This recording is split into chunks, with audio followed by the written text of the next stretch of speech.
আসসালামু আলাইকুম প্রিয় দর্শক, চ্যানেল আই সংবাদে এখন স্টুডিও থেকে আপনাদের শুভেচ্ছা সহ স্বাগত জানাচ্ছি। আর সংবাদে পুরোটা জুড়েই আপনাদের সঙ্গে থাকবো আমরা দুজন, আমি সাইদুর রহমান এবং আমি ফাবলিহা বুশরা। শুরুতেই চলুন দেখে নিই ফ্রেশ প্রিমিয়াম টি সংবাদ শিরোনামগুলো। তিস্তা প্রকল্পে ভারত ও চীনের দেয়া প্রস্তাব বিবেচনা করে সিদ্ধান্ত নেওয়া হবে বললেন প্রধানমন্ত্রী। ডক্টর ইউনূসকে সরাসরি বিতর্কে অংশ নেওয়ার আহ্বান। আমি দেশও বেচি না, দেশের স্বার্থ বেচি না। সামনের দিনগুলোতে আরও জোরদার হবে বাংলাদেশ চীন সম্পর্ক। উন্নয়ন সহযোগী হিসেবে বেইজিংকে আরও আন্তরিক হওয়ার আহ্বান। ব্যবসায়ী নাসির উদ্দিন মাহমুদের করা হত্যা চেষ্টা মামলায় চিত্রনায়িকা পরিমণির জামিন। অভিযোগ গঠনের শুনানি 1 অক্টোবর। এমপি আনার হত্যায় গ্রেফতার গ্যাস বাবুর ফোন উদ্ধারে গোয়েন্দা পুলিশের অভিযান। আরও অন্তত 7 জন পুলিশের নজরদারিতে। এবং টি-20 বিশ্বকাপের সেমিফাইনালে বৃহস্পতিবার সাউথ আফ্রিকার মুখোমুখি আফগানিস্তান। দ্বিতীয় সেমিতে ভারতের প্রতিপক্ষ ইংল্যান্ড। সংবাদ শিরোনামগুলো জানাচ্ছিলাম। এখনকার সংবাদ আয়োজন একই সঙ্গে চ্যানেল আই এর ইউটিউব চ্যানেল এবং চ্যানেল আই এর ওটিটি প্ল্যাটফর্ম আই স্ক্রিনে লাইভ স্ট্রিম হচ্ছে। তিস্তা প্রকল্পে ভারত চীন দুই দেশই প্রস্তাব দিয়েছে উল্লেখ করে প্রধানমন্ত্রী শেখ হাসিনা জানিয়েছেন, সব দিক বিবেচনা করেই সিদ্ধান্ত নেবে বাংলাদেশ। গণভবনে ভারত সফর পরবর্তী সংবাদ সম্মেলনে প্রধানমন্ত্রী বলেন, দেশের স্বার্থের বাইরে কোনো কিছুই করা হবে না। এক প্রশ্নে ডক্টর ইউনূসকে সরাসরি বিতর্কে অংশ নেয়ার চ্যালেঞ্জ ছুড়ে দেন প্রধানমন্ত্রী। নীলাদ্রি শেখরের রিপোর্ট। 15 দিনে দুবার ভারত সফর করেছেন প্রধানমন্ত্রী শেখ হাসিনা। ভারতের নতুন সরকার গঠনের পর প্রথম কোনো সরকার প্রধান হিসাবে ভারত সফর নিয়ে সাংবাদিকদের মুখোমুখি হয়ে প্রধানমন্ত্রী শেখ হাসিনা জানালেন, এটি অবশ্যই বিরল সৌভাগ্য যা দুদেশের বন্ধুত্বপূর্ণ ও প্রগাঢ় সম্পর্ককে ইঙ্গিত করে। সাংবাদিকদের নানা প্রশ্নে উঠে আসে গঙ্গার পানি বণ্টন ও তিস্তা চুক্তি ইস্যু। তবে এই ইস্যুতে নরেন্দ্র মোদীকে লেখা পশ্চিমবঙ্গের মুখ্যমন্ত্রী মমতা ব্যানার্জির চিঠিকে অভ্যন্তরীণ বলে এ নিয়ে কথা বলেননি শেখ হাসিনা। তিস্তা প্রজেক্ট আমরা যেটা নিয়েছি, এই প্রজেক্টটা যদি আমরা করি, হ্যাঁ আমাদেরকে চীন তারাও এই প্রস্তাব দিয়েছে, ভারতও প্রস্তাব দিয়েছে। অবশ্যই আমি এটা বিবেচনা করব, কোন প্রস্তাবটা করলে পরে আমার দেশের মানুষের কল্যাণে আসবে আমি সেটাই গ্রহণ করব। কোন প্রস্তাবটা নিলে আমার মানে লোন কতটুকু নিলাম, কতটুকু আমাকে শোধ দিতে হবে, দিতে কতটুকু পাবো, এসব কিছু বিবেচনা করেই তো আমাদের করতে হবে। চীনও একটা ফিজিবিলিটি স্টাডি করেছে, ভারতও একটা করবে, করে আমরা আমাদের কাছে যেটা সবথেকে বেশি গ্রহণযোগ্য লাভজনক আমরা সেটাই করব। কাজে ভারত যখন এগিয়ে আসছে, আমরা এটাই মনে করি যে ভারতের সাথে যদি আমরা এই তিস্তা প্রজেক্টটা করি, সেটা আমার দেশের এই পানি নিয়ে আর প্রত্যেকদিন প্যাঁ করতে হবে না, আমরা সেই সুবিধাটা পাবো। ডক্টর মোহাম্মদ ইউনূসকে নিয়ে বিভিন্ন আন্তর্জাতিক গণমাধ্যমে সংবাদ উদ্ধৃতি করে সাংবাদিকদের প্রশ্ন, ডক্টর ইউনূসকে মামলা দিয়ে হেনস্থা করা হচ্ছে কিনা। যে যিনি সমানে ট্যাক্স ফাঁকি দিয়ে যাচ্ছেন, আর প্রতিবার তার উপরে মামলা দিয়ে তার কাছে আদায় করতে হচ্ছে। যারা লিখেছেন তারা এই অনুসন্ধানটা একটু করুক। ওরা আমার জেলাসি করার কী আছে? সে আসুক না, মাঠে আসুক, চলুক আমার সাথে। আমেরিকায় ডিবেট হয় না, চলুক না, আসুক, কথা বলবো। সব থেকে বেশি আজকে আর্থিক সুবিধা থেকে সব কিছু পেয়েছে তো আমার হাত থেকে। শেখ হাসিনা কারোর সাথে জেলাসি করে না। Sheikh Hasina father of the নেশনের মেয়ে, প্রধানমন্ত্রী, এটা তো একটা সাময়িক ব্যাপার। কিন্তু আমি তো বঙ্গবন্ধু শেখ মুজিবের মেয়ে। আমি দেশও বেচি না, দেশের স্বার্থ বেচি না। আমি সবসময় দেশের স্বার্থ রক্ষা করেই চলি। তার জন্য অনেকবার ক্ষমতা আসতেও পারিনি, আমার কিচ্ছু আসে যায় না। বাংলাদেশের ভেতর দিয়ে ভারতীয় রেল যোগাযোগ নিয়ে নিন্দুকদের সমালোচনারও জবাব দেন সরকার প্রধান। আর রেল যেগুলি বন্ধ ছিল আমরা সেগুলি আস্তে আস্তে খুলে দিচ্ছি, তাতে আমাদের ব্যবসা বাণিজ্যে সহজ হচ্ছে, আমাদের ওই অঞ্চলের মানুষগুলি উপকৃত হচ্ছে, তাদের উৎপাদিত পণ্য বাজারজাত করার সুযোগ হচ্ছে, বা যে সমস্ত জিনিস আমাদের দেশে আনে সেগুলি আনার সুযোগ হচ্ছে। অর্থনীতিতে এটা বিরাট অবদান রেখে যাচ্ছে। আমরা বাংলাদেশে কি চারিদিকে দরজা বন্ধ করে বসে থাকবো? সেটা হয় না, কোনো দেশ পৃথিবীতে থাকে না। আজকে ইউরোপের দিকে তাকান, সেখানে কোনো বর্ডারই নাই, কিছুই নাই। তাহলে কি একটা দেশ আরেকটা দেশের কাছে বিক্রি করে দিয়েছে? দেশে রাসেল ভাইপার নিয়ে আতঙ্কে রয়েছেন কৃষকরা। এ বিষয়ে দৃষ্টি আকর্ষণ করা হয় প্রধানমন্ত্রীর। জীব জন্তু পশু সাপ যাই বলেন, এরা কিন্তু খামাখা কোনো দিন কোনো মানুষকে আক্রমণ করে না, যদি না তারা ভীত হয়ে যায় বা আক্রান্ত হবার ভয় থাকে। তাছাড়া তারা কিন্তু কোনো দিন কারো ক্ষতি করে না, এটা আমার নিজের দৃঢ় বিশ্বাস এবং এটা আমি নিজেও দেখেছি। Niladri Shekhar, channel I, Dhaka. প্রাপ্যতার ভিত্তিতেই তিস্তা ও গঙ্গা চুক্তির পানি বন্টনের সমঝোতা হওয়া উচিত বলে মনে করেন কূটনীতিক এবং গণযোগাযোগ বিশ্লেষকরা। প্রধানমন্ত্রী শেখ হাসিনার ভারত সফরের পর তিস্তা এবং গঙ্গা চুক্তি নিয়ে পশ্চিমবঙ্গের মুখ্যমন্ত্রী মমতা ব্যানার্জি যে আপত্তি তুলেছেন তা নিয়ে বলতে গিয়ে তারা বলেছেন, বন্ধুত্বের খাতিরেই বিষয়টি সুরাহার হওয়া উচিত। আরও জানাচ্ছেন পান্থ রহমান। এক মাসে দুবার দিল্লি সফরে প্রধানমন্ত্রী শেখ হাসিনা। নরেন্দ্র মোদীর শপথ অনুষ্ঠানের পর দ্বিপাক্ষিক সফরে তাই প্রত্যাশার পারদ পেয়েছিল ভিন্ন উচ্চতা। এই সফরে 10 সমঝোতা স্মারক সই হলেও কাগজে কলমে ছিল না বাংলাদেশের জন্য অতি প্রত্যাশার তিস্তা পানি বন্টন চুক্তি। যদিও যৌথ সংবাদ সম্মেলনে ভারতের প্রধানমন্ত্রী নরেন্দ্র মোদী জানিয়েছেন, তিস্তা চুক্তির জন্য বাংলাদেশে আসবে তাদের কারিগরি দল। আলোচনা হয়েছে গঙ্গা চুক্তির নবায়ন নিয়েও। যদিও তিস্তা ও গঙ্গা চুক্তির বিরোধিতা করে ভারতের কেন্দ্রীয় সরকারের কাছে লেখা পশ্চিমবঙ্গের মুখ্যমন্ত্রীর চিঠি ভিন্ন বার্তা দিচ্ছে। তাহলে কি তিস্তার সঙ্গে এবার ঝুলে গেল গঙ্গা চুক্তির নবায়নের বিষয়টিও? তিস্তা তো গত 13 বছর ধরে ঝুলেই আছে, কাজে এটা ঝুলে যাবার আশঙ্কার দরকার নেই। এটা ঝুলে গেছে বা ঝুলে আছে সেটা তো আমরা বাস্তবতাটা মেনেই নিচ্ছি, কিন্তু এই ঝুলে যাওয়াটা দুই দেশের আমি বলবো যে বন্ধুত্বপূর্ণ সম্পর্কের জন্য ইতিবাচক নয়। গঙ্গা চুক্তি সেটাও আলাপ আলোচনা শুরু হবে এখন, এবং সেটাও বিঘ্ন ছাড়াই এটা আবার নবায়িত হবে, এটাই আমাদের প্রত্যাশা। পানির প্রাপ্তিটা তো দেব না দেবর বিষয়টা না, এটা আন্তর্জাতিক আইনে আপনার প্রাপ্য, এবং এটা পৃথিবীর প্রাকৃতিক সম্পদের একটা। সেই প্রাকৃতিক সম্পদে যদি অভিন্ন অবস্থা হয় তাহলে নিঃসন্দেহে দুই পক্ষেরই সেখানে অধিকার থাকে। আমরা সবসময় বলি যে একটা ইকুইটেবল ডিস্ট্রিবিউশনের কথা, একটা সুষম বন্টন। আমি তো বলছি না যে আমাকে বেশি দিতে হবে অমুককে কম দিতে হবে, যার যেটুকু প্রাপ্য প্রয়োজন সে অনুযায়ী বন্টনটা হবে। এবং যেটা দেব না বলছি সেটা আসলে দেব না বলা যায় না। পানি বন্টন কিংবা যোগাযোগের ক্ষেত্রে একে অন্যকে ছাড় না দিলে দুই দেশের সম্পর্কের উষ্ণতা কমতে পারে বলেও আশঙ্কা বিশ্লেষকের। কূটনীতির মধ্যে দেয়া নেই একটা গুরুত্বপূর্ণ উপাদান। কাজে আমার কাছ থেকে যারা নেবে তারা আমাদেরকে সেই ভাবে দেবে, এবং তারা যেমন তাদের সুবিধাটা নিতে চায় আমাদের ভূমি ব্যবহার করে, আমরাও যেন তাদের ভূমি ব্যবহার করে অন্যের কাছে যেতে পারি, সেই সুযোগটা আমরা আশা করি, এবং সেই সুযোগটা যাতে আমরা পাই সেই ব্যবস্থা তারা করবে, এটাই আমাদের প্রত্যাশা। বিশ্লেষকরা আশা করেন সংকট কাটিয়ে ঢাকা দিল্লির পুরনো বন্ধুত্ব অটুট থাকবে। পান্থ রহমান, চ্যানেল আই, ঢাকা। আগামী বছর বাংলাদেশ ও চীনের বন্ধুত্বপূর্ণ সম্পর্কের 50 বছর পূরণ হবে। ঢাকায় চীনা দূতাবাসের আয়োজনে সংলাপে চীনের কমিউনিস্ট পার্টি সিপিসির আন্তর্জাতিক বিভাগীয় মন্ত্রী লিউ জিয়াওসাও বলেন, এই দীর্ঘ সময়ে বাংলাদেশের অর্থনৈতিক উন্নয়নে চীন যেমন বন্ধু এবং সহযোগী হিসেবে পাশে ছিল, সামনের দিনগুলোতে সে সম্পর্ক আরও জোরদার হবে। বাংলাদেশের উন্নয়ন সহযোগী হিসেবে চীনকে আরও বেশি আন্তরিক হওয়ার আহ্বান জানিয়েছেন বক্তারা। বিস্তারিত জানাচ্ছেন তানভীর আশিক। প্রধানমন্ত্রী শেখ হাসিনা চীন সফরে যাচ্ছেন 8 জুলাই। এর আগে বাংলাদেশ সফরে আছেন চীনের কমিউনিস্ট পার্টি সিপিসির আন্তর্জাতিক বিভাগের মন্ত্রী লিউ জিয়ানছাও। এই অবস্থায় রাজধানীর গুলশানে চীন বাংলাদেশ আন্তঃসম্পর্ক উন্নয়নে সংলাপের আয়োজন করে চীন দূতাবাস। বাংলাদেশের অর্থনৈতিক উন্নয়নের গতিকে চমকপ্রদ উল্লেখ করে এর সহযোগী হিসেবে চীন সরকার বন্ধুত্বকে টেকসই ও অংশীদারিত্বকে আরও মজবুত করবে বলে জানান চীনের কমিউনিস্ট পার্টির মন্ত্রী। এবার পঞ্চমবারের মতো প্রধানমন্ত্রী শেখ হাসিনা চীন সফরে যাবেন। প্রতিবার তার সফরে চীনের সঙ্গে বাংলাদেশের সম্পর্ক দৃঢ় থেকে দৃঢ়তর হয়েছে। আশা করছি এবারও এমনটি হবে। বাংলাদেশের উন্নয়ন সহযোগী হিসেবে চীন সবসময়ই পাশে থাকবে। I think that the relationship with Bangladesh is always one of China's priorities.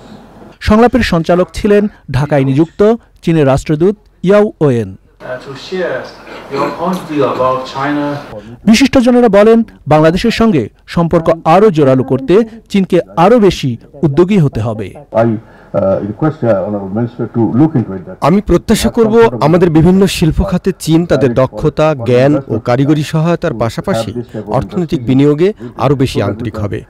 এছাড়াও আমাদের রোহিঙ্গা সমস্যার সমাধানেও চীন সহযোগিতায় এগিয়ে আসবে।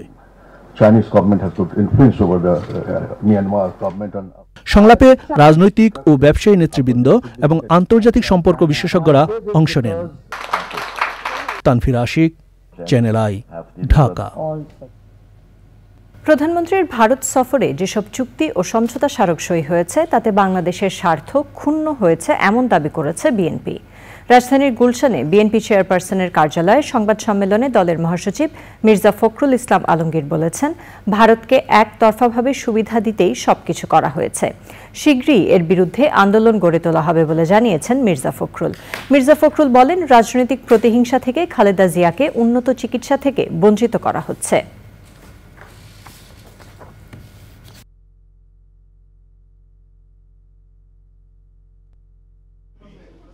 তিস্তা সহ অভিন্ন নদীগুলির পানি বন্টনের কোনো চুক্তি না করা, সীমান্তে বিএসএফ কর্তৃক বাংলাদেশি নাগরিকদের হত্যা বন্ধ না করা, একতরফাভাবে ভারতকে সকল প্রকার সুবিধা প্রদান করে বাংলাদেশের স্বার্থ ব্যাপকভাবে ক্ষুণ্ণ করা হয়েছে। কানেক্টিভিটি নামে বাংলাদেশের অভ্যন্তরে ভারতের এক প্রান্ত থেকে আরেক প্রান্ত পর্যন্ত রেল যোগাযোগ ইত্যাদি সমঝোতাগুলোতে বাংলাদেশের স্বার্থ ক্ষুণ্ণ হয়েছে। ভারতকে সকল প্রকার সুবিধা প্রদানের বিনিময়ে ভারতের কাছ থেকে বাংলাদেশের কোনো স্বার্থ আদায় করতে শেখ হাসিনা সম্পূর্ণ ব্যর্থ হয়েছেন। ভারতের কাছে সরকারের নতজানু পররাষ্ট্রনীতি প্রকাশ পেয়েছে বলে বিএনপির বক্তব্যের সমালোচনা করেন আওয়ামী লীগের সাধারণ সম্পাদক ও সেতুমন্ত্রী ওবায়দুল কাদের। মন্ত্রী বলেন, যারা দিল্লি থেকে এসে বলেছিল গঙ্গার পানি চুক্তির কথা বলতে ভুলে গেছে, তাদের মুখে এসব কথা মানায় না। দুপুরে সেতু ভবনে সেতু কর্তৃপক্ষের বৈঠকে যোগ দেন মন্ত্রী। পরে সাংবাদিকদের জানান, পদ্মা সেতুর নির্মাণ ব্যয় থেকে ১৫০০ কোটি টাকা সাশ্রয় হয়েছে। তিনি বলেন, পদ্মা সেতু থেকে গত ২ বছরে ১৬৪৮ কোটি টাকা টোল আদায় হয়েছে। বেগম খালেদা জিয়াকে হত্যা করতে চাইছে সরকার। বিএনপির এমন অভিযোগের জবাবে ওবায়দুল কাদের বলেন, হত্যার রাজনীতি জিয়াউর রহমানই শুরু করেছেন। যারা দিল্লিতে লাল গালিচা সম্বর্ধনা নিয়ে ঢাকায় ফিরে এসে এয়ারপোর্টে সাংবাদিকদের উদ্দেশ্যে বলেন গঙ্গার পানি চুক্তির কথা বলতে ভুলেই গেছে, তাদের মুখে এসব অভিযোগ শোনা। ওবায়দুল কাদের আওয়ামী লীগ সাধারণ সম্পাদক কথা বলছিলেন। 3 থেকে 4 দিনের মধ্যে কাস্টমসে হয়রানির বিষয়ে ব্যবসায়ীদের সুখবর দেওয়ার কথা জানালেন প্রধানমন্ত্রীর মুখ্য সচিব তোফাজ্জল হোসেন মিয়া। বিদেশি বিনিয়োগকারীদের সংগঠন FICCর আলোচনায় তিনি বলেন, সব সমস্যার সমাধান হয়ে যাবে এমন অঙ্গীকার করতে চান না তিনি, কারণ এমন বড় প্রতিশ্রুতি কেবল রাজনৈতিক নেতৃত্ব দিতে পারে। তবে তার কমিটি ভিত্তির কথা উল্লেখ করে এই শীর্ষ আমলা বলেন, কমিটি গঠন মানেই সমস্যা আরও জিয়ে রাখা। আরও জানাচ্ছেন রিজভী নওয়াজ। জাতীয় লজিস্টিক্স নীতিমালা নিয়ে ঢাকায় foreign investors chamber of commerce and ইন্ডাস্ট্রির আলোচনা। মূল প্রবন্ধে ব্যারিস্টার নিহাত কবির প্রতিযোগী অন্য দেশের তুলনায় এক্ষেত্রে বাংলাদেশের অবস্থান তুলে ধরেন। বাণিজ্য ও বিনিয়োগের পথে বাধাগুলো কোথায়, করণীয় কি, সে বিষয়ে মতামত জানান ব্যবসায়ীরা। Come up with a proposal that I want to set up a warehouse here. This is the law that needs to be changed. This is the SRO that needs to be issued. practically. Otherwise, we can endlessly discuss on the reforms, but practically, we will not get something done. We have got a wonderful policy. And now, what we need to do is how do we really execute this? And we need to now really put our arms together. The amount we have invested in paid up capital, per month our income is 100 times of the paid up capital, which is really a very funny thing. So why not NBR give us opportunity and let us invest money? We need a lot of pace. We need decisions to be taken very quickly. And we need to move fast. Chittagong বন্দরকে সমুদ্র বন্দর বলা হলেও এটা আসলে নদীর তীরে হওয়ার কারণে ভাটার সময়ে পণ্য নিয়ে ছোট জাহাজও বন্দরে ভিড়তে পারে না। অচিরেই সমস্যাটি কেটে যাবে বলে আশ্বস্ত করেন চেয়ারম্যান। যে কোনো সমস্যা সমাধান না হওয়া পর্যন্ত লেগে থাকার পরামর্শ দেন প্রধানমন্ত্রীর মুখ্য সচিব। The Bay Terminal, which is going to change the entire scenario of this country within the next 4 to 5 years maximum. Hopefully within the next 4 years we will have full operation from this deep sea port, which is going to be a game changer. Don't go to committee all the time. If it is said, if you want to kill an idea, get a committee working on it. And it will design a camel as a horse. So what I feel, my idea is to, you have the problem, come up with it. To us, we had 100 meetings. So committee is very, it's a phobia to me now. বিশ্বব্যাংকের logistic index ranking এর তথ্য অনুযায়ী বাংলাদেশের অবস্থান 88, ভারতের 38 আর ভিয়েতনামের অবস্থান 43-এ। রিজভিন আওয়াজ, চ্যানেল আই, ঢাকা। ব্যবসায়ী নাসিরউদ্দিন মাহমুদের দায়ের করা হত্যা চেষ্টা মামলায় জামিন পেয়েছেন চিত্রনায়িকা পরিমণি। ঢাকার সিনিয়র জুডিশিয়াল ম্যাজিস্ট্রেট 1000 টাকা বন্ডে জামিন মঞ্জুর করেন। একই সাথে 1 অক্টোবর অভিযোগ গঠনের শুনানির তারিখ নির্ধারণ করেছেন আদালত। বাদীপক্ষের আইনজীবী পরিমণির জামিনে অনাপত্তির কথা জানান আদালতে। আরও জানাচ্ছেন শহীদুল্লাহ রাজু।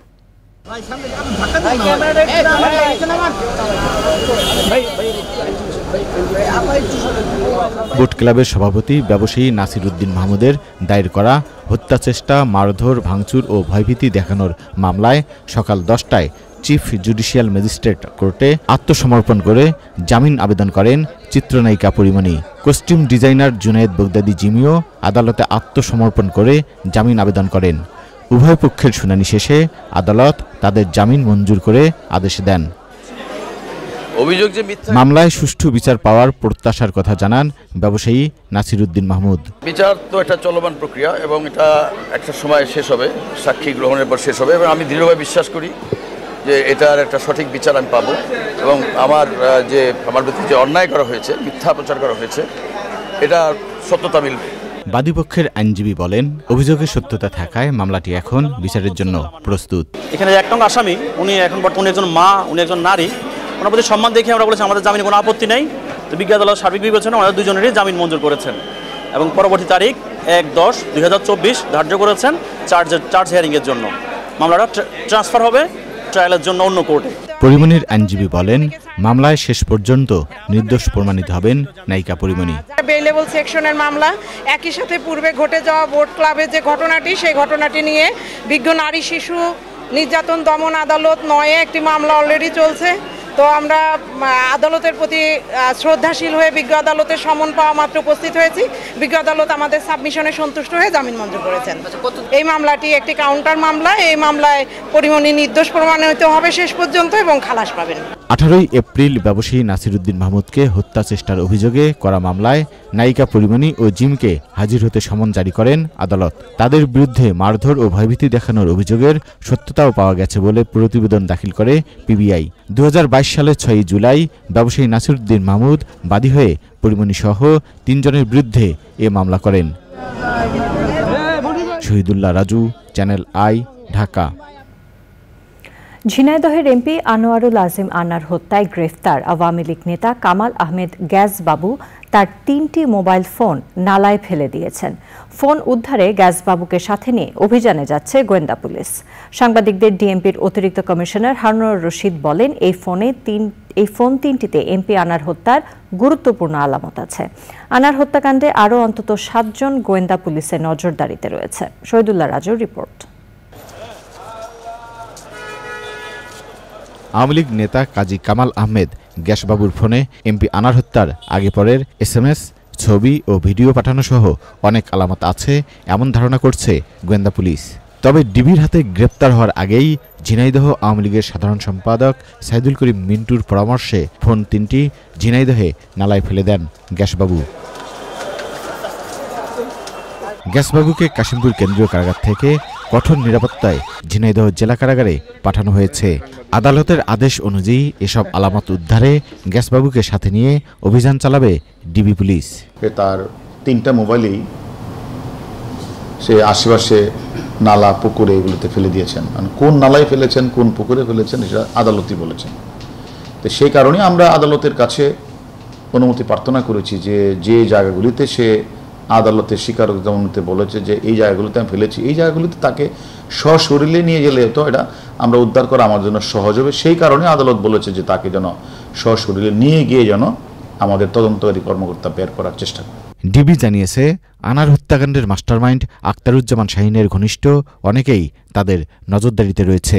আমাদের কাজ চলছে এবং কারা দোষী কারা নির্দোষী তা আমরা এখনই বলতে পারছি না।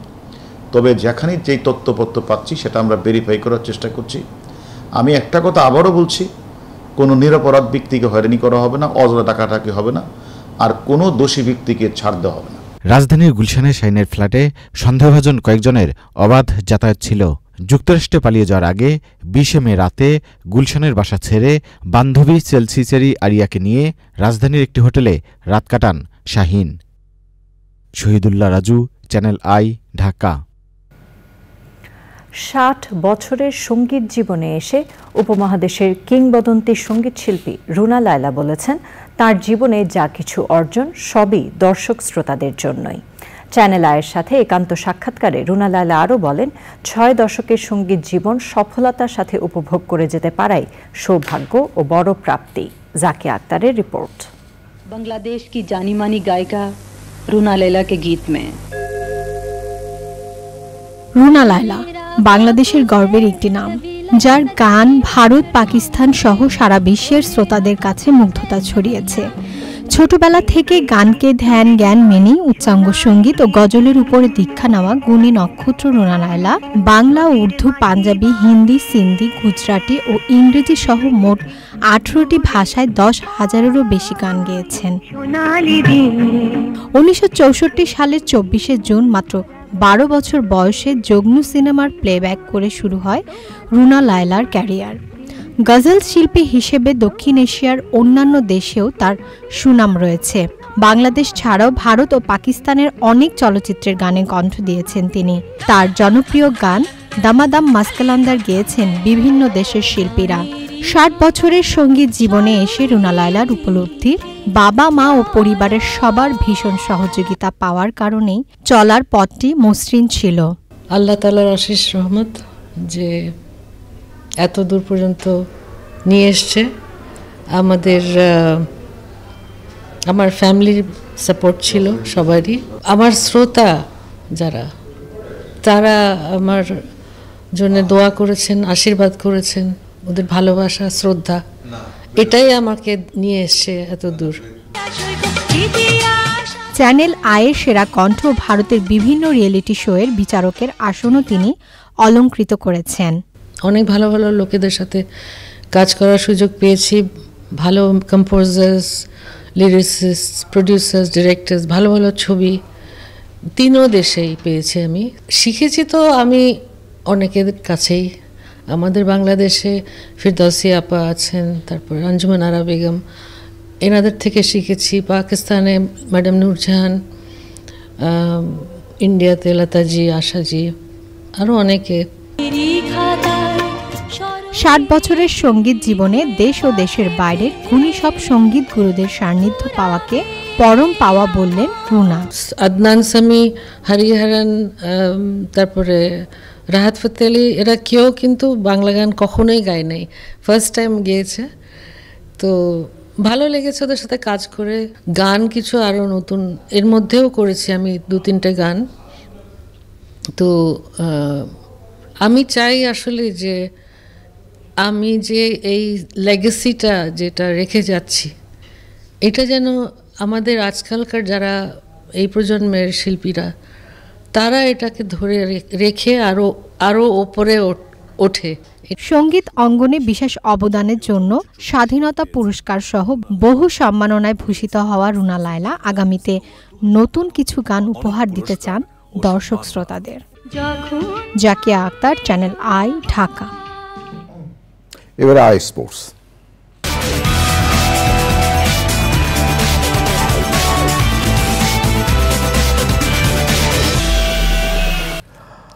সরকারি কর্মকর্তাদের দুর্নীতি নিয়ে জাতীয় সংসদে ক্ষোভ প্রকাশ করেছেন সংসদ সদস্যরা।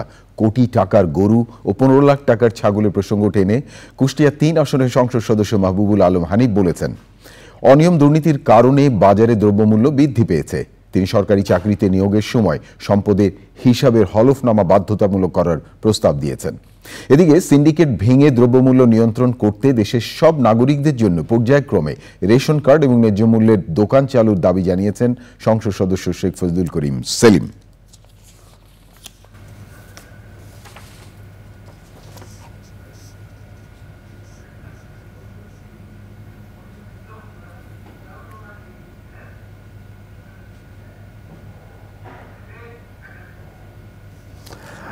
আমাদের হাতে আরো খবর আছে প্রিয় দর্শক, দেখতে থাকুন চ্যানেল আই সংবাদ। বিরতির পর ফিরে এলাম। ধন্যবাদ প্রিয় দর্শক আবারও চ্যানেল আই সংবাদে যোগ দেওয়ার জন্য। চলুন দেখে নিই এখনকার আয়োজনগুলো। আওয়ামী লীগের প্ল্যাটিনাম জয়ন্তী উপলক্ষে 1 লাখ বৃক্ষরোপণের উদ্যোগ নিয়েছে রংপুর জেলা যুবলীগ। নগরীর বঙ্গবন্ধু মুরাল চত্বরে গাছের চারা রোপণ ও বিতরণ কর্মসূচির উদ্বোধন করা হয়। জেলা যুবলীগের সভাপতি লক্ষিণ চন্দ্র দাসের সভাপতিত্বে ও সাধারণ সম্পাদক মেহেদী হাসান রনির সঞ্চালনায় কর্মসূচিতে 8 উপজেলার নেতৃবৃন্দ অংশ নেন। উদ্বোধনী দিনে 1000 ফলদ বনজ ঔষধি গাছের চারা বিতরণ ও রোপণ করা হয়। প্রকৃতি ও পরিবেশ রক্ষায় এমন উদ্যোগ জনগণের মাঝে সচেতনতা সৃষ্টি করবে বলে প্রত্যাশা সংশ্লিষ্টজনদের। এবার রয়েছে নিটোল টাটা আন্তর্জাতিক সংবাদ।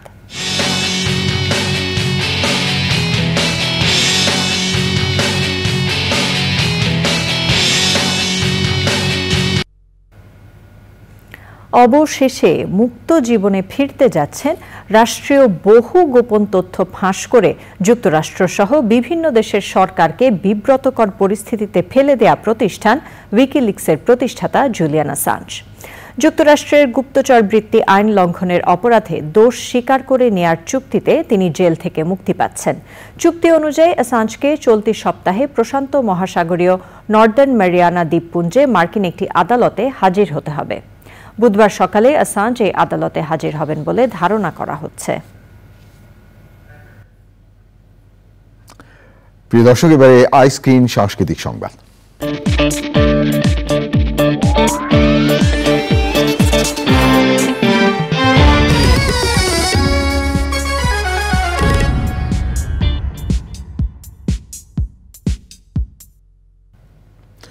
বিনোদনের স্মার্ট দুনিয়া ওটিটি প্ল্যাটফর্ম আই স্ক্রিন।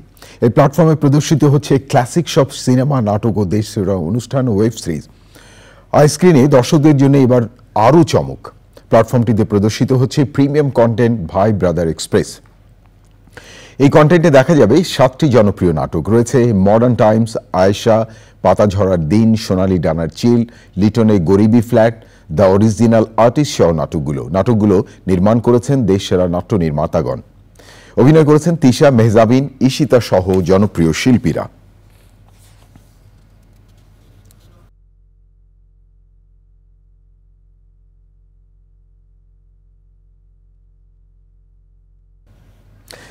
এবারে জয় বানানা ফাইবার মেশিন সিল্ক সিটি সংবাদ।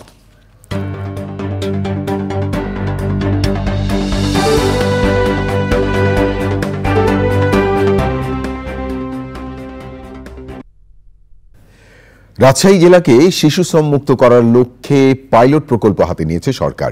আগামী 1 বছরের মধ্যে প্রকল্পটি বাস্তবায়ন করা হবে। শ্রম এবং কর্মসংস্থান প্রতিমন্ত্রী নজরুল ইসলাম চৌধুরী রাজশাহী বিভাগীয় কমিশনার কার্যালয়ে এক কর্মশালায় ঘোষণা দেন। তিনি বলেন, আগামী বছরের মধ্যে শিশু শ্রম মুক্ত করার সরকারি পরিকল্পনার অংশ হিসেবে প্রথমে রাজশাহী থেকে এই কার্যক্রম শুরু করা হচ্ছে। রাজশাহী বিভাগীয় কমিশনার ডক্টর দেওয়ান মোহাম্মদ হুমায়ুন কবিরের সভাপতিত্বে অনুষ্ঠিত কর্মশালায় শ্রম এবং কর্মসংস্থান মন্ত্রণালয়ের সচিব মাহবুব হোসেন, শ্রম অধিদপ্তরের মহাপরিচালক তারিকুল আলম এবং অতিরিক্ত সচিব জাহাঙ্গীর হোসেন বক্তব্য রাখেন। প্রিয় দর্শক, এখন দেখবেন কৃষি সংবাদ।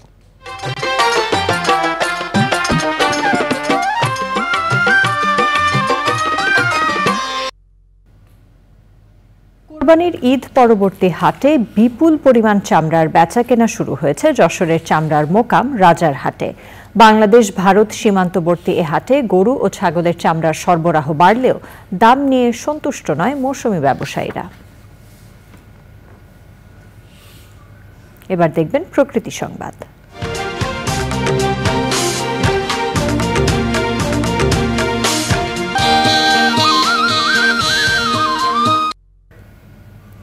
তীব্র ভাঙনে বিপর্যস্ত কুড়িগ্রামের নদী তীরবর্তী এলাকা।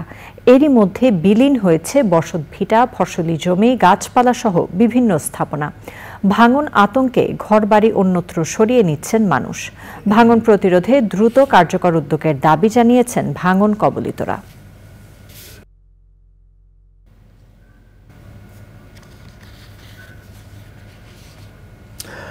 প্রিয় দর্শক, থাকুন চ্যানেলের সঙ্গে, ফিরছি একটু পরে আরো খবর নিয়ে। প্রিয় দর্শক, বিরতির পর আবারও আমন্ত্রণ। আমরা দুজন আপনাদেরকে আরেকবার স্বাগত জানাচ্ছি। শরীয়তপুরে নদী বেষ্টিত চরাঞ্চলগুলোতে রাসেলস ভাইপার সাপের উপদ্রবে আতঙ্কে দিন কাটাচ্ছে কৃষক সহ সাধারণ মানুষ। কৃষিকাজ সহ স্বাভাবিক নাগরিক জীবনেও এর প্রভাব পড়েছে। তবে রাসেল ভাইপারে আতঙ্কিত না হওয়ার কথা জানিয়ে কেউ আক্রান্ত হলে তাকে দ্রুত উপজেলা স্বাস্থ্য কমপ্লেক্স ও হাসপাতালে নেওয়ার আহ্বান জানিয়েছেন স্বাস্থ্য বিভাগ। প্রিয় দর্শক, সৈয়দপুর প্রতিনিধি এস.এম. মুজিবুর রহমানের রিপোর্টটি দেখুন। ফেসবুক সহ নানা অনলাইন মাধ্যমে রাসেলস ভাইপার নিয়ে ব্যাপক প্রচারণায় দেশব্যাপী আতঙ্ক ছড়িয়ে পড়েছে। শরীয়তপুর জেলার পদ্মা মেঘনা বেষ্টিত চরাঞ্চল সহ গ্রামে গঞ্জে বিশেষ করে কৃষি সংশ্লিষ্টরা সাপের ভয়ে দিন কাটাচ্ছেন। এবছর জেলার 6 উপজেলায় সাপে কাটা 183 জন উপজেলা স্বাস্থ্য কমপ্লেক্স ও সদর হাসপাতালে ভর্তি হয়ে চিকিৎসা গ্রহণ করে। এদের মধ্যে 1 জনের মৃত্যু হয়। তবে ওঝাবদ্যের অপচিকিৎসায় এ সময়ে 3 জনের মৃত্যুর খবর পাওয়া গেছে। রাসেল ভাইপারে অতি দ্রুত এটার সমাধান না করতে পারে সরকার, তাহলে অবশ্যই কৃষকের জন্য অনেক বড় একটা হুমকির ব্যাপার। 20-20 দিন আগে ওই খেতির কাজে গেলে আমি দেখছি একটা সাপ। সাপের কথা শুনছি, রাসেল ভাইপার চোখে দেখিনি, তোমার তো ভয় লাগে কাজ করতে গেলে। আমরা সাপের ভয়ে আমরা চকে যেতে পারতাছি না, পাট কাটতে পারতাছি না, ধান কাটতে পারতাছি না। খেতে খামারে আসতে খুব ভয় লাগে যে এই রাসেল ভাইপার বিষাক্ত সাপ, এই সাপের ভয়ে আমরা খুব আতঙ্কে আছি। খেতে খামারে কাজ করি আমরা আসলভাবে সাপের চোখে শুনি, আমরা খেতে খামারে আমরা ডর করে কাজ করতে, কারণ যদি সরকার আমরা কিছু দিত তাহলে আমরা নিরাপত্তা কাজ করতে পারতাম। জেলায় পর্যাপ্ত অ্যান্টিভেনাম থাকার কথা জানিয়ে সাপে কাটাদের দ্রুত হাসপাতালে গিয়ে চিকিৎসা নেওয়ার আহ্বান জানিয়েছেন সিভিল সার্জন। পর্যাপ্ত অ্যান্টিভেনাম সাপ্লাই আছে এবং অ্যান্টিভেনাম কিন্তু রাসেলস ভাইপার সহ কোবরা ক্রেট টেনেগেছে কার্যকরী ওষুধ। এখন যদি কাউকে সাপে আক্রান্ত করে, সাপের কামড় আক্রান্ত হন, সময় ক্ষেপণ না করে ওজার কাছে না গিয়ে দ্রুত হাসপাতালে আসতে হবে এবং হাসপাতালে আসলে কিন্তু উনি সুস্থ হতে পারবেন। জেলার নদীবেষ্টিত এলাকা ও চরাঞ্চলের কৃষকদের নিরাপত্তার জন্য গামবুট দেয়া সহ প্রয়োজনীয় পদক্ষেপ গ্রহণে সংশ্লিষ্টদের কাছে দাবি জানিয়েছেন এলাকাবাসী। SM. Mujibur Rahman, channel I, Shariatpur. Awami লীগের 75তম প্রতিষ্ঠাবার্ষিকী উপলক্ষে যুক্তরাষ্ট্র আওয়ামী লীগ এবং আওয়ামী লীগ পরিবার ব্যানারে আলোচনা সভা হয়েছে। জাতির পিতা বঙ্গবন্ধু শেখ মুজিবুর রহমানের প্রতিকৃতিতে শ্রদ্ধা জ্ঞাপন এবং নীরবতা পালনের মাধ্যমে অনুষ্ঠান শুরু হয়। জ্যাকসন হাইটসে নবান্ন পার্টি হলে অনুষ্ঠানে ছিলেন যুক্তরাষ্ট্র আওয়ামী লীগ অঙ্গ ও সহযোগী সংগঠনের নেতৃবৃন্দ। আলোচনায় বক্তারা জাতির পিতার অবদানের কথা শ্রদ্ধার সাথে তুলে ধরেন। আব্দুল হাসিব মামুনের পরিচালনায় বক্তব্য রাখেন বীর মুক্তিযোদ্ধা মাহবুবুর রহমান, নিজাম চৌধুরী, আখতার হোসেন, ডক্টর প্রদীপ রঞ্জন কর, মহিউদ্দিন দেওয়ান ও অন্যরা।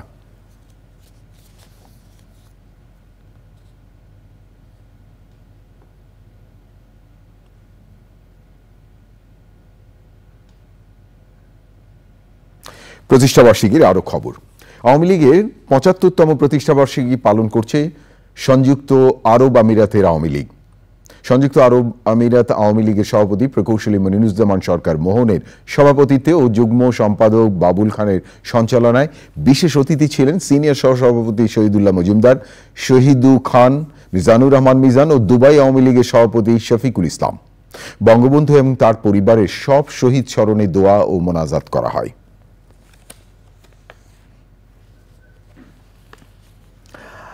রাজধানীতে শুরু হয়েছে দুদিনের জাতীয় সেমিনার ও Ayurvedic expo 2024। Bangladesh Ayurvedic medicine manufacturers association BAMA এবং medicinal plants and herbal products business promotion council এই এক্সপোর আয়োজন করেছে।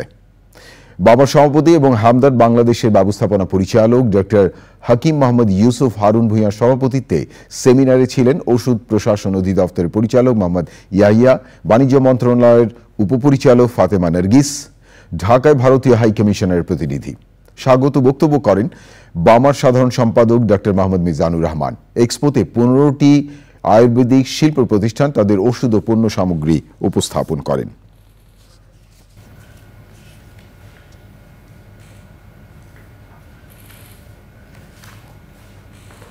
মহিলা ও শিশু বিষয়ক প্রতিমন্ত্রী সিমিন হোসেন রিমি বলেছেন, দোষী ব্যক্তিকে শনাক্ত করা, মিথ্যা অভিযোগ থেকে অব্যাহতি দেয়া, মামলার প্রাথমিক পর্যায় থেকে বিচার প্রক্রিয়ার বিভিন্ন পর্যায়ে এবং বিচারোত্তর সত্য উদ্ঘাটনে ডিএনএ ল্যাবরেটরি ব্যবস্থাপনা অধিদপ্তর অগ্রণী ভূমিকা পালন করছে।